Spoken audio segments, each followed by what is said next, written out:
introduction to the topic area, and then we will turn the time over to the federal programmers. In just a moment, Drew Thomas, our NEP office manager, a mission statement, and then briefly discuss this topic area. And then, like I said, we'll get an introduction from each of the program managers, have you introduce yourself, give just a brief background about you, the program you manage, and then any relevant information that you have for the group. And then once you yourselves, we'll go it up for questions. So I'll turn it over to Drew. All right, thanks, Felicia. This topic area is topic area 8 in the modeling and simulation area.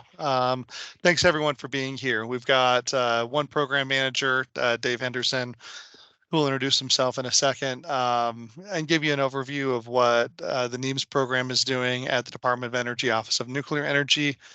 And what I'm going to do is provide a quick NE Office of Nuclear Energy mission overview so that you all can kind of understand the context of how the CINR funding opportunity works.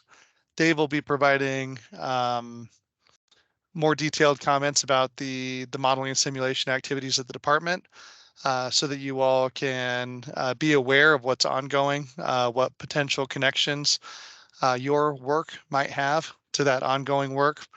And then, be here for a question and answer session afterwards. So Anna, next slide, please.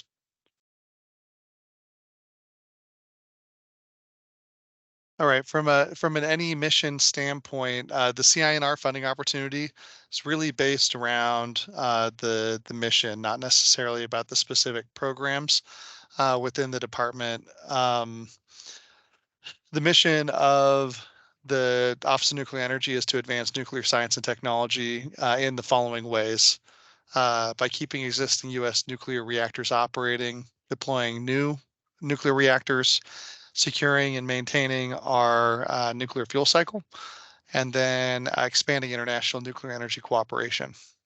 Things that don't fit within the NE mission space that do fit kind of in the broader nuclear space are medical physics, nuclear fusion, nuclear forensics, and environmental management. And so as you're preparing applications in this area or other topic areas, keep in mind that those are areas that are supported out of different agencies or different offices and are not a mission priority for the Office of Nuclear Energy.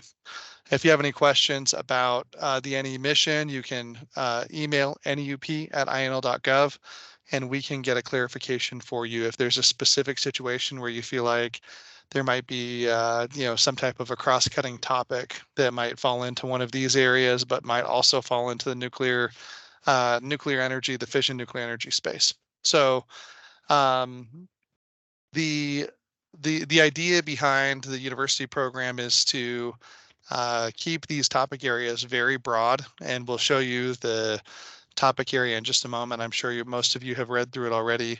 But the intention is to keep the area very broad so that you all have the responsibility of defining what impactful work that you can propose in the current scientific gaps in this modeling and simulation area are. What we'll have is, as I introduce Dave Henderson and he talks a little bit, is a little bit of an overview of the program space and what Office of Nuclear Energy has already done or is currently doing, so you can make some connections with your own ideas and your own work in those spaces. And so with that, I'll turn the time over to Dave Henderson. And Dave, take it away. Introduce yourself and then provide any remarks you want on ongoing progress in the NEAMS program. Go ahead. Okay, thanks, Drew. Yeah, I won't make a lot of remarks. And also I want to note, I brought Chris Stanek from Los Alamos into this discussion. He's the National Technical Director for the NEAMS program. So he can help me with more of where the technical questions are likely to go.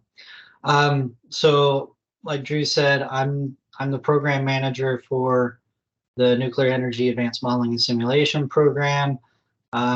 I usually get tapped for all sorts of other questions related to anything modeling and simulation, even some things that are happening in other DOE NE programs.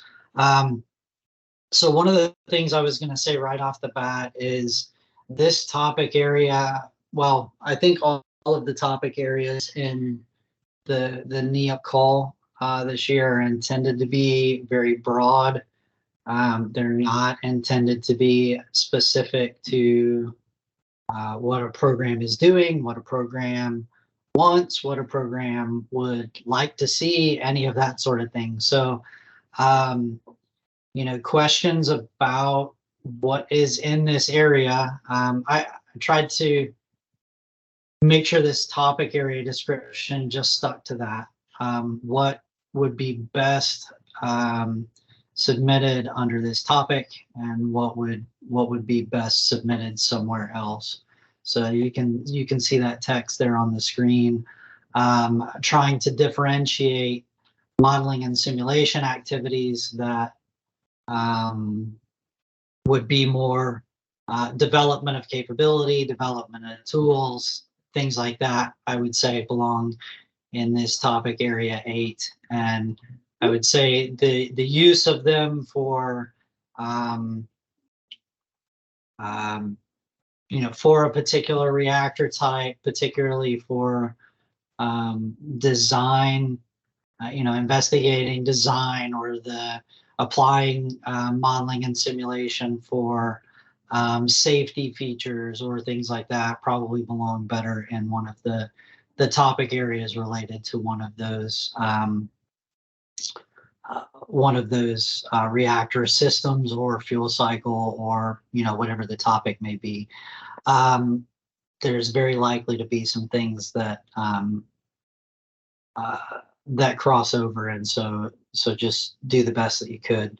One thing I did want to highlight with this topic area is benchmarks, specifically development of benchmarks. I didn't see that really captured somewhere else.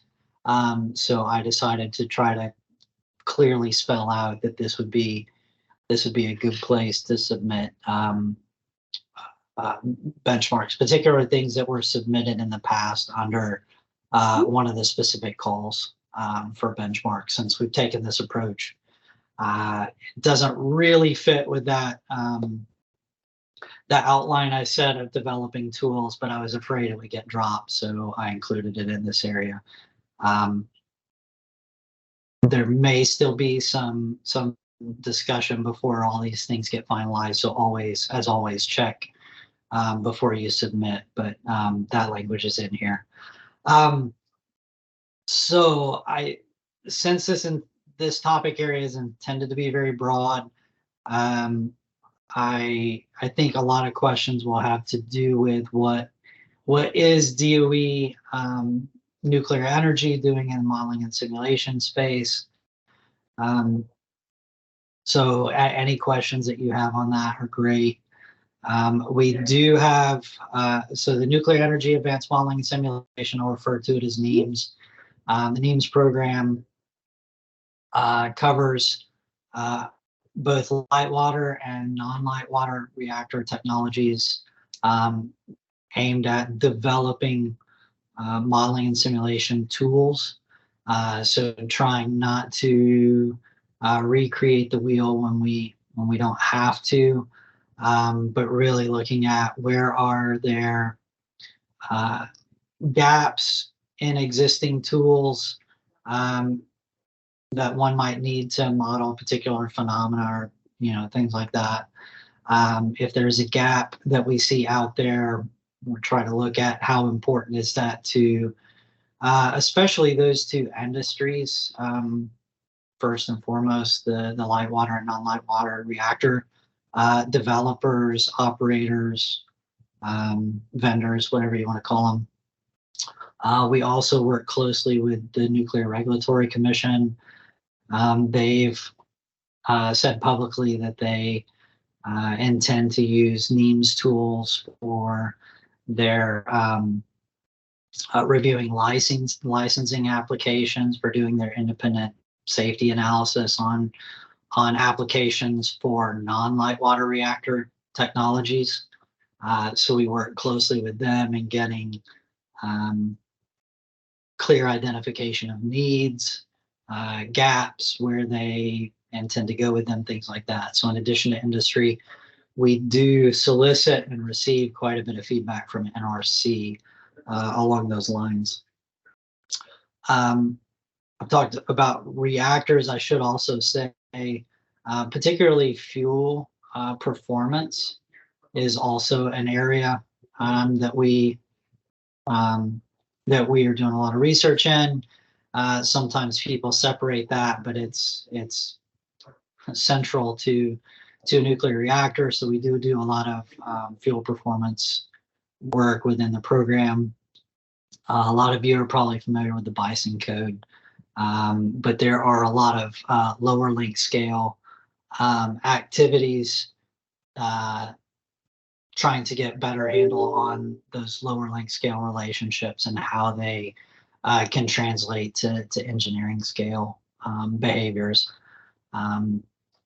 We have not within the program done anything at least explicitly on fuel cycle, say fuel recycling technologies or things like those. It does come up from time to time.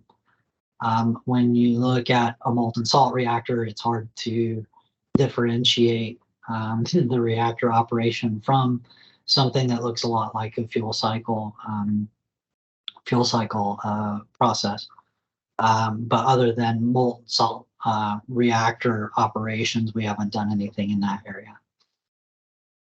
I was going to try to pull up, at least for myself, an org chart of the NEAMS program, so I could at least hit the topical areas that we do work in.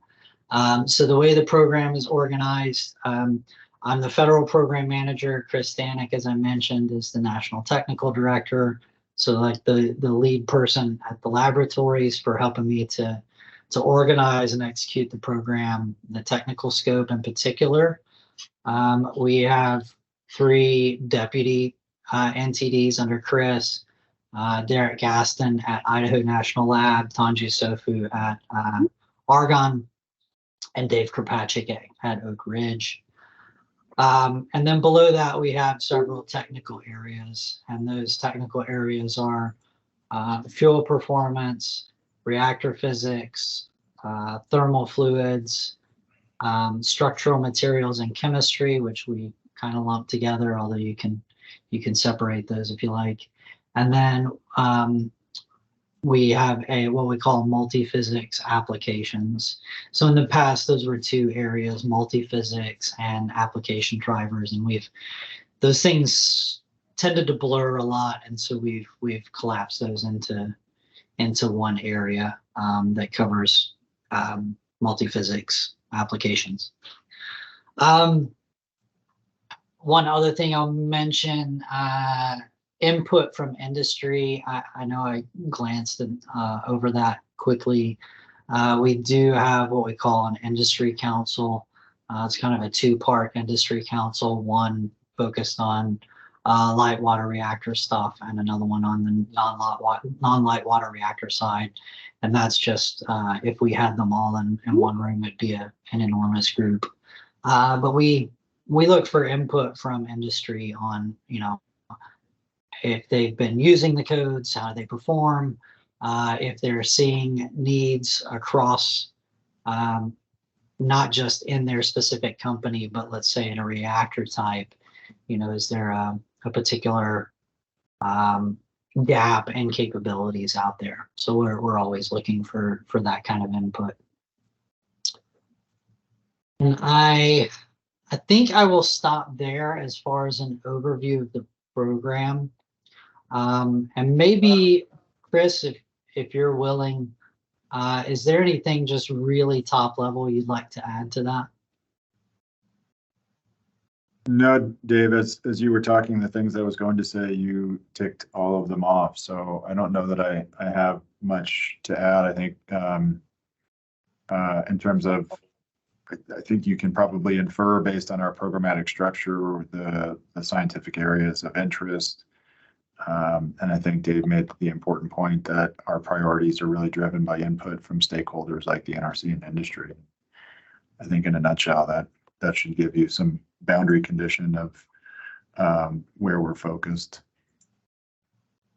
And the other thing I thought of while you were talking is if folks want to know who are the technical area leads and, you know, any of those particular topics underneath the NEAMS program, happy to give those out so folks can get in touch and find out what are, more specifically, what are we doing? What have we looked at? Are there things that we considered and dismissed? I mean, all those things would be good for you to have looked at before proposing something. So I guess with that, I'll just stop and wait for either questions or further instruction from Drew. Hey, Dave and Chris, do you have a NEAMS website that folks could go to for some of that information? We do. One of us will pull it and stick it in the chat. I will say that we were talking about this within the DOE group this morning. The FOA document that, you know, lays out these topical areas and things like that does have a link to the NEAT program, which is where NEAMS falls. You can follow a series of links in there to eventually get to a more detailed NEAMS website that's hosted by the lab. NEAMS.inl.gov, I think, is the best one if you want to go directly there. There you go, Chris. Thanks. Right on. Thank you. Okay. We'll get a start on questions then. You can put questions in the chat if you'd like, or just raise your hand and unmute your mic. It can be a back and forth conversation, so don't feel like you need to limit this to one question or anything else. So we have first individual, Vlad, go ahead. Hi, Dave. Thanks for the discussion. In the past, your area has funded nuclear data as well, the data that goes into the modeling simulation codes. Would that be something considered in this year?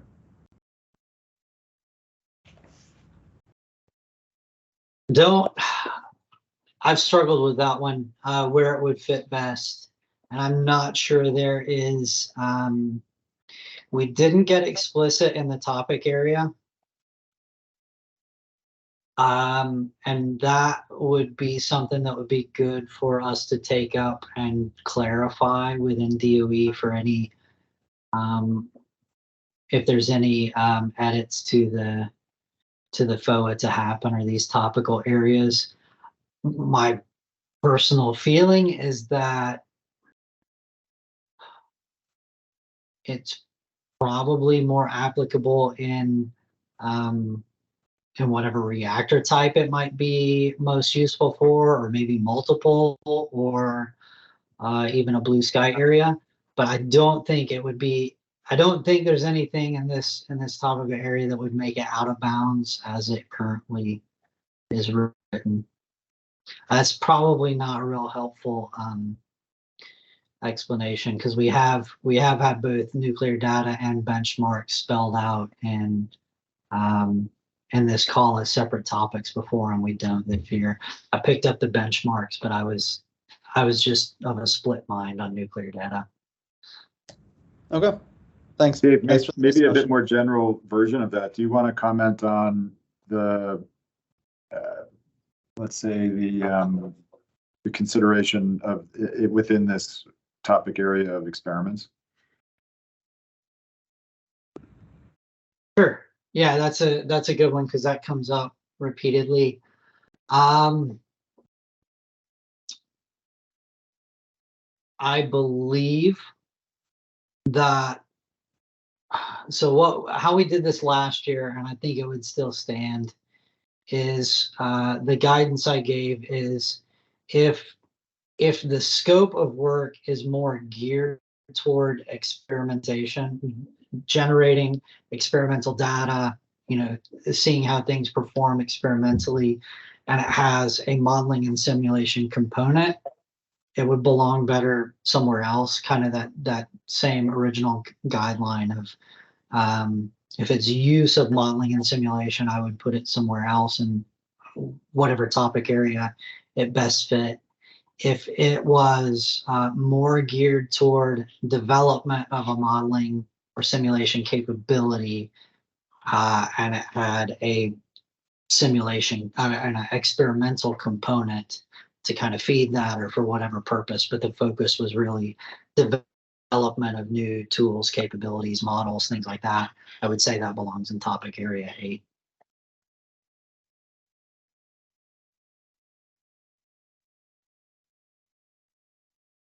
I'm muted. Okay, yeah, thanks for that clarification, Dave. Let's go to Vince Wong next. Go ahead. Hello, Dave. Thank you for the information. It's very useful. So I have 2 questions. So first, you mentioned MSR fuel cycle simulation. I know like the purpose is to keep the topic broad, but do you mean like depletion analysis, or do you mean the post-processing for the used fuel? Like what are you specifically referring to for that? And my second question is the pebble bed reactor modeling like one of the topic of interest for this call? Thank you. Yeah, so let me start broad and then go down from there to a couple of specifics. So broadly, I should reiterate that this topic area, this call says what it says. If what you're proposing fits this, and it says nuclear energy systems and fuel cycle technologies. So the scope says what it says. If you're developing modeling and simulation capability, it can go in this area. Now, my remarks about MSR were about what the NEAMS program specifically has worked on to date and what we are working on. And so separate that from what this call is, because this call is not specific to the NEAMS program. But in the NEAMS program, we have and would look at things like depletion. We have not and don't currently have plans to look at separations technologies for spent fuel separations, things like that.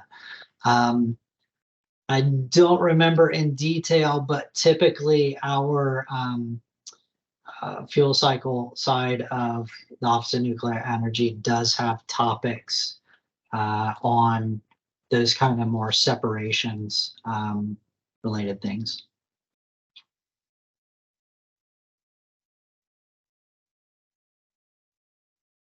Vince, any follow-up? Oh, okay. So you mean so mainly will be depletion analysis? Okay, thank you. So also I have a second question. Like, do you think pebble bed reactor modeling will be one of the interest for this call? It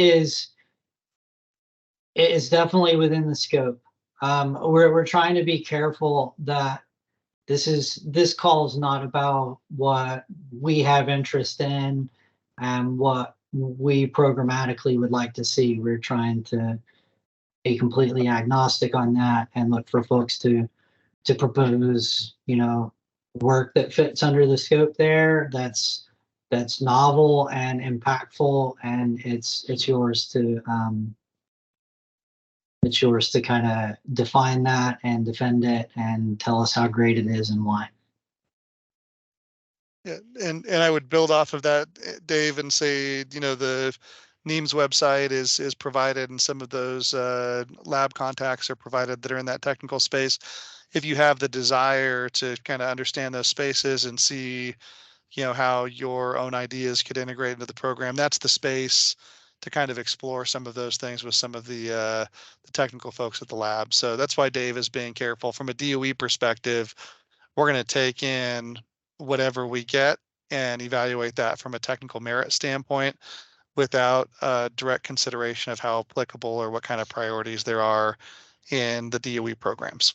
But from a you kind of exploring that space, you're welcome to engage with the program and see where there are connections with your own ideas and your own work, and how those might play into different activities that are going on in the National Lab System or through other NEAPs currently.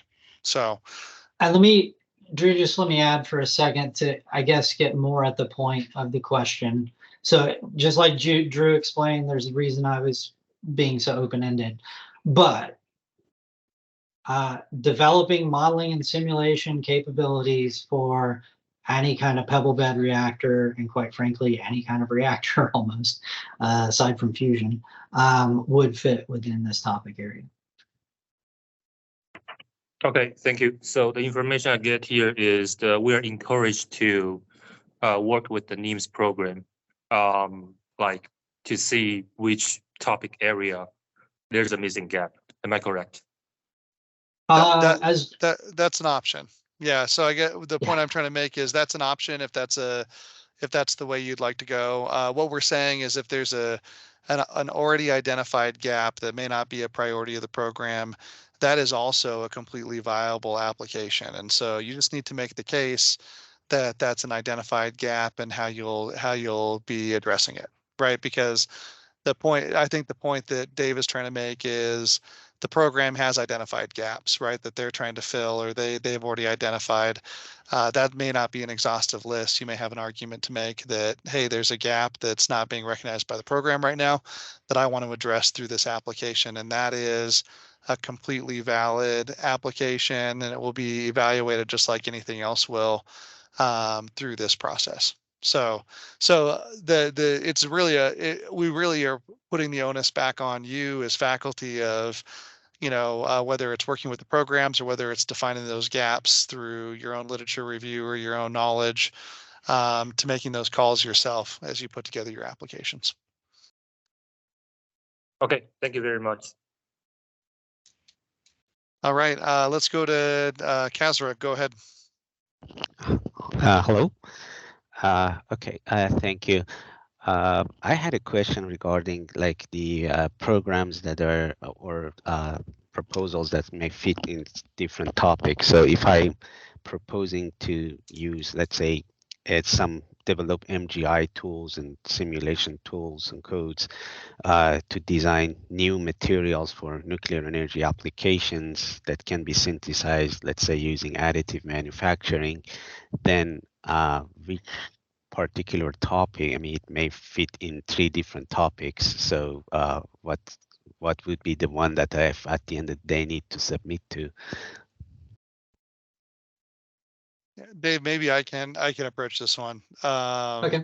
Maybe from a holistic standpoint for CINR, what I would recommend is take a look at what the core task structure is that you're proposing. So if you've got 5 tasks and 3 of them are really materials development, maybe that should go in the materials area. Maybe some of those are going to, some of the complementary aspects are going to be modeling or additive manufacturing or something else. But what I'd really recommend doing is you try to pick a topic area, is see where the bulk of the project fits and propose it there. What I will say is that if they are cross-cutting in some in those types of situations, we do involve subject matter experts from multiple different areas on those reviews just to make sure that the perspective is covered. The modeling and simulation aspects are covered, and the materials development and your suggestion here would be covered. And so we do have maybe a collaborative environment at DOE where we'll bring in program managers that have that technical expertise. We'll bring in outside experts that have that technical expertise to try to provide a more of a holistic review on the cross-cutting nature of that topic. Lastly, if you put it in a topic area and a program manager at DOE or somebody through the DOE review really feels like it would do better in a different topic area, that is an open conversation that we will have, and we'll loop back with the principal investigator if DOE is recommending that it go to a different topic area because it might perform better in that topic area. So just as a, so don't feel like it's when you submit it there, that it isn't being looked at of, hey, does it really fit here? Would it be a better fit in a different topic area? And that conversation will happen after the submission, after the application is submitted.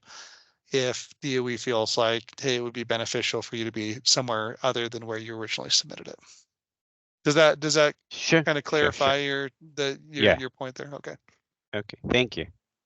No problem. Let's go to Charles Kelly next. Go ahead. Hi.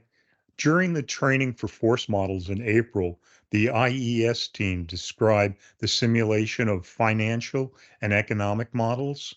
Is the simulation of finance and or economic models within the scope of topic area 8?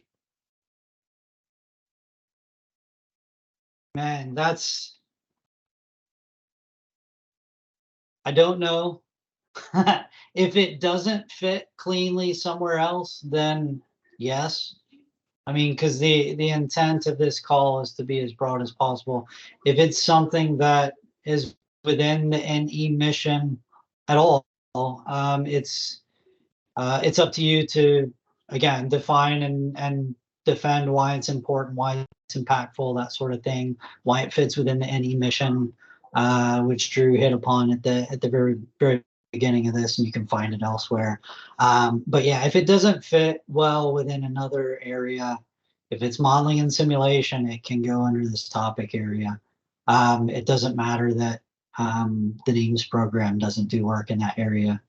That's programmatically, it's that is done under the Integrated Energy Systems program, but these topics are not specific to programs. Thank you. Right, we have Rohan next. Go ahead. Hello. First of all, thanks a lot, David, for providing the overview.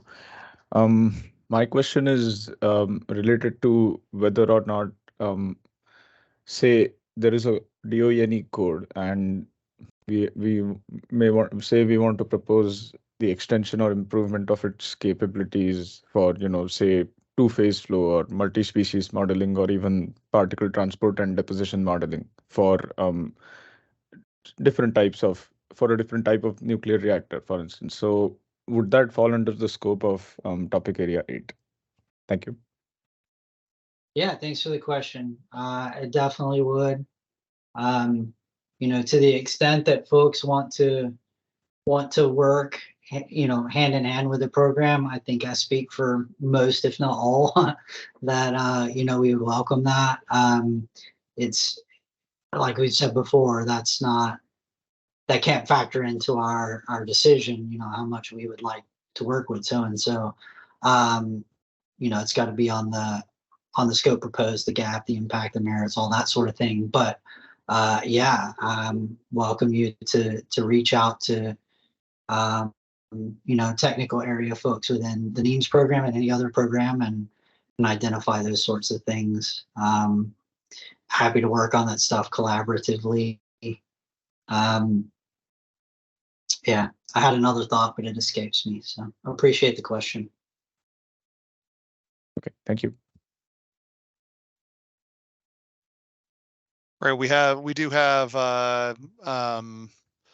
about 60 more minutes scheduled. We won't hang on for those entire 60 minutes if the questions peter out, but we'll wait for a few more questions here, either through chat or if you just want to raise your hand or unmute yourself, you're welcome to do that. If we do have a pause in questions, we'll do a last call, and then I'll wrap up with some comments, just some reminders about due dates and how to reach out after this session ends. So we'll have a little bit of an awkward silence if there's no hands, but otherwise we'll get going. So Shu, go ahead. Yeah, can you hear me? We can. Yep, go ahead. Yeah, thanks for that review. I have a question. So this year we have very broad topic area description without the subtopics. So do you already know like how many awards are anticipated in this topic area? I'll take this one as well. So the short answer is no. The federal budgets are still that is still open season for the FY 2024 budget season, and so from that standpoint, the idea from the CINR funding opportunity is anytime that we put out a topic area, we plan as long as there's adequate high quality applications to fund one in each topic area. And we would expect that because the subtopic areas have been eliminated, that we would be able to fund multiple in each area, but that's all dependent on appropriations. Aaron, I see your camera's on. Do you want to make any other comment on that? No, I think that's fine, Drew. That's exactly right. Thanks.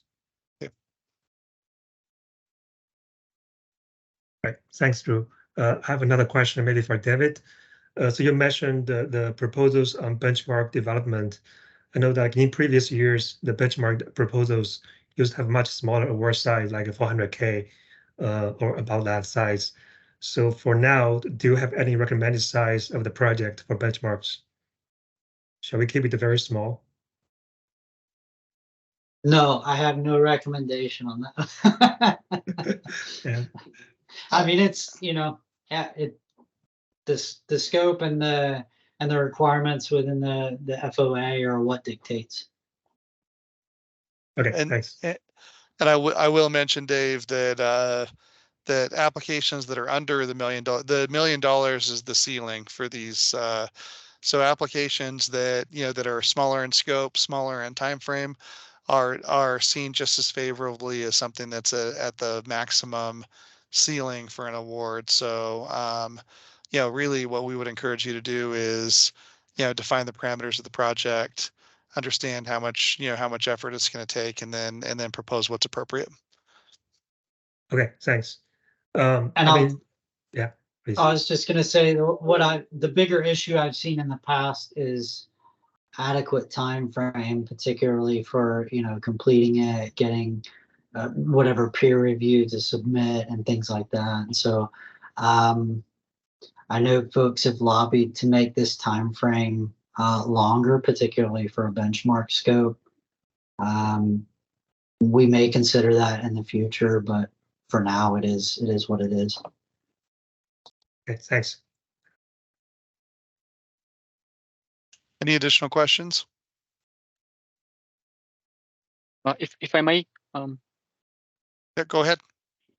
so you mentioned time frame, and I think maybe it was mentioned before, but it actually the time limit is, I believe, 3 years and 2 months now in the FOA, right? That's correct. So do you I'm thinking about start and end date. Is there something in mind there to I guess start August 1st or something, or it's up to us? That's right. So the intention is with the accelerated schedule that we have taken on this year, that we would announce awards and negotiate those awards in the late spring, early summer, which would mean that we would be we would have a start date of August 1st. And that's why there would be 3 years and 2 months, as we would end those projects just like we always have on September 30th, 3 years and 2 months down the road. But that August to October timeframe, those extra 2 months are really intended to support project startup and to support graduate student recruitment and starting graduate students kind of at the natural point where they would start rather than when the fiscal year starts. So, Aaron, any additional comments there you want to make? Okay, he's got the thumbs up. Does that answer your question, Igor? Do you have any? Yeah. Yes, thank you very much. Yeah, thank you. Okay.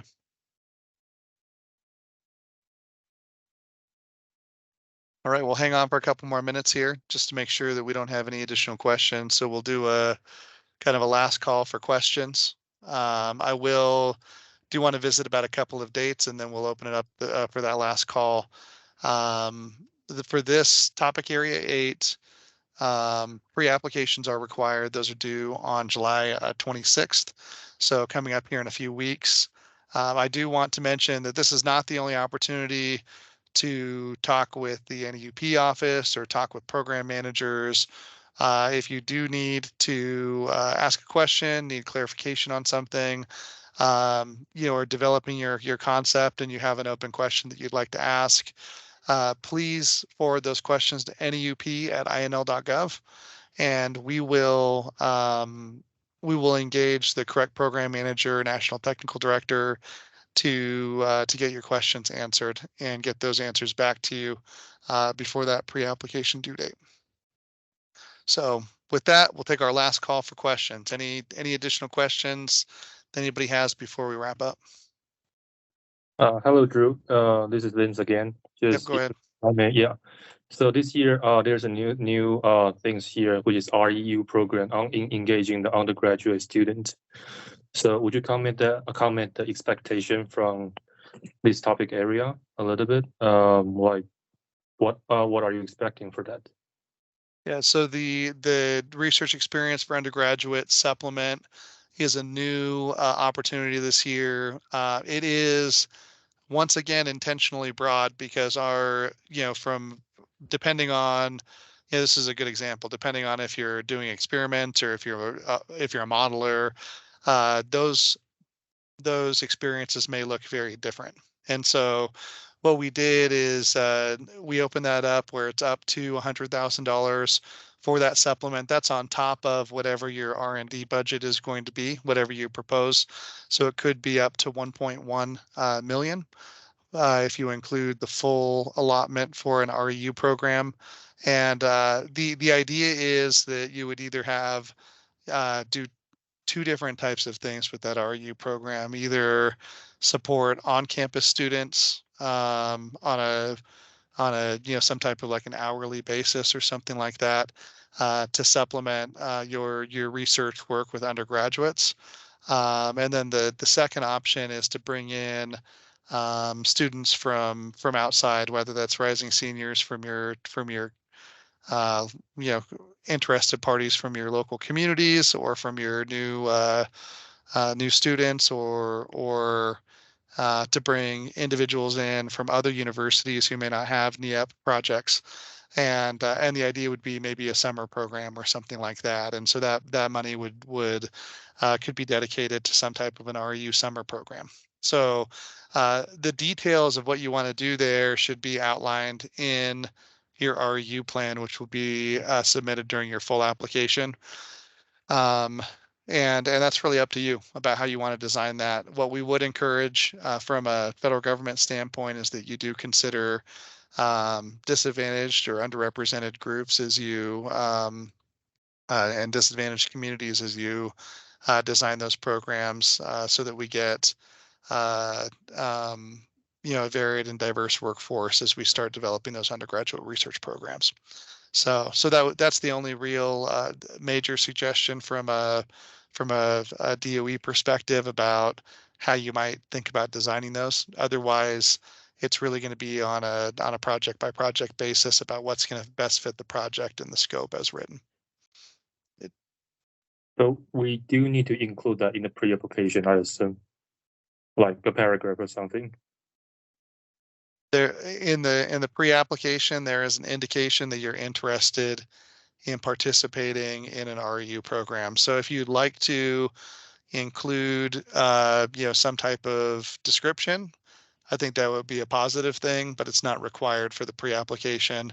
At the full application, a full description of what your plans are is required. Okay, thank you for the clarification. Yep. All right.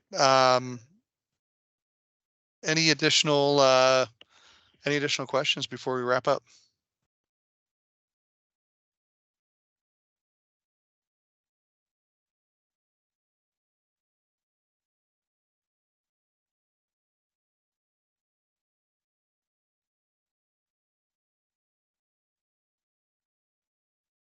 All right. Hearing no additional questions, we will wrap up the session. I want to thank Dave and Chris for being here. providing your expertise and your thoughts in this space. Like I said, if you have additional questions, feel free to reach out to the NUP office and we'll get you to the right place. So I hope everybody has a great time proposing, and we'll chat with you all soon.